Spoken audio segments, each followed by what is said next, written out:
You're out on a green field soaking in the sun, pecking at the ground. You see the farmer on the horizon throwing out feed. You're getting plump and fat, and every bit of you is stocked full of nutrients because you have the opportunity every day to eat bugs and worms and feed off the natural sources around you. As you make your way over to the farmer, you hear a loud squawk in your ear and then another. Soon you realize that the green farm you're on was just a dream, and you have just woken up to the 5 other chickens that are jammed into a cage with you on a truck heading to the slaughtering house. You're only 1 year old, but the farmer doesn't need you anymore because you no longer can produce eggs. Farm Sanctuary is a nonprofit organization with 2 locations, one in New York and one in California. This organization sets out to save factory animals that have been left for dead or sent off to slaughterhouses to be destroyed. Like most of you, I too eat chicken and meat, but I didn't realize it came at such a cost. I know most of you have heard of Tyson Chicken, Purdue, and other chicken factories that drive the chicken industry.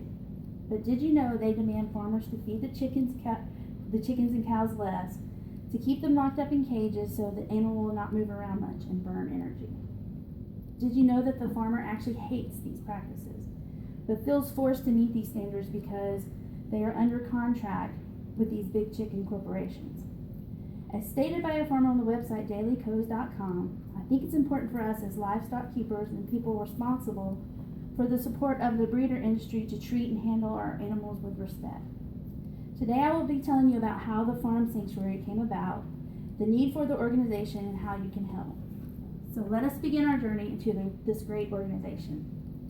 As animal liberal Anne Berlin says, although farmed animals are capable of experiencing most feelings that we and our beloved companion animals do, farm animals are viewed and treated by the meat, dairy, and egg industries as mere tools of production. In the chicken factory industry, statistically more than 6 billion chicks are killed every year in the chicken factory and turned into fertilizer. One chicken will lay 300 eggs in a year and then will be destroyed. Chickens will be debeaked to keep the chickens from pecking each other due to stress. As stated by the Farm Sanctuary's website, debeaking is meant to prevent the abnormal feather pecking that can result from the stress of confinement in a battery cage.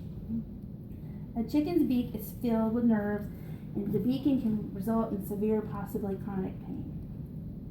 Calves will be transported on diesel trucks and will suffer injuries on the ride that will cost them their lives. Some will not be able to walk, and they will be considered what is called in the animal factory industry as a downer. They will throw the downer in a cage with other dying animals or already dead animals, and they will not be given water or food. They will just be left to die.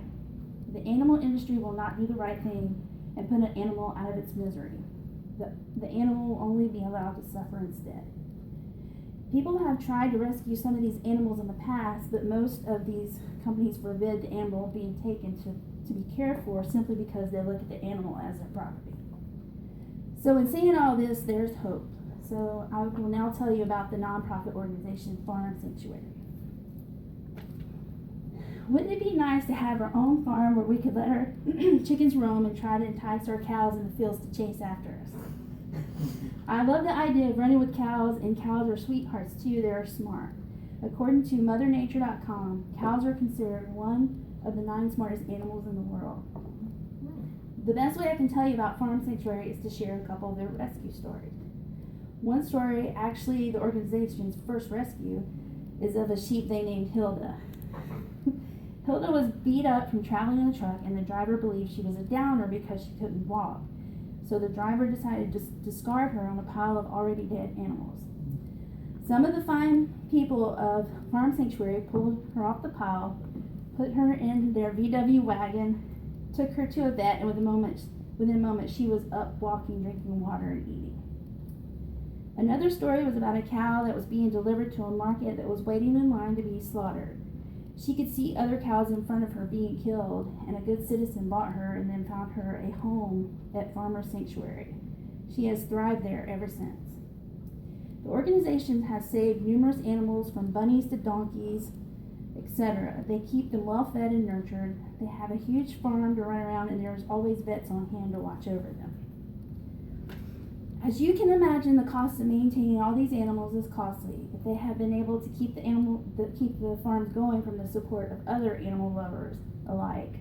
Grateful Dead has even performed in concert on the farms to raise money, and actors such as James Franco and others alike have supported the cause. The organization is on a mission to save as many animals as they can from being destroyed. They also try to find loving homes for the rescued animals as well. They are concerned about people too, what we eat, the hormones that are injected into factory animals, and how it affects us. They set out to educate on safe foods and also provide great organic recipes on their website. Now that we have discussed the wonderful work of the nonprofit organization Farm Sanctuary, now I can let you in on how you can help. If you choose to help, you can simply go to their website at www.farmsanctuary.com and make a donation. Or you can be a friend to the animals by buying produce from your local farms. You can also buy free-range chicken, meat or eggs at grocery stores, and organic beef as well. But don't be misled. Even if the package says free-range, it doesn't always mean that the animals are out roaming around a farm. Sometimes it means they are in some small compounds squished together. So do some investigation of your own. In conclusion, we need animal lovers and organizations like Farm Sanctuary to protect these animals, to make sure they are treated humanely. In the book, The Animals Came Dancing, the author expresses how the Native American hunter had a true appreciation of where his food came from and developed a ritual relationship to animal life, and understanding an attitude almost completely lacking in modern culture.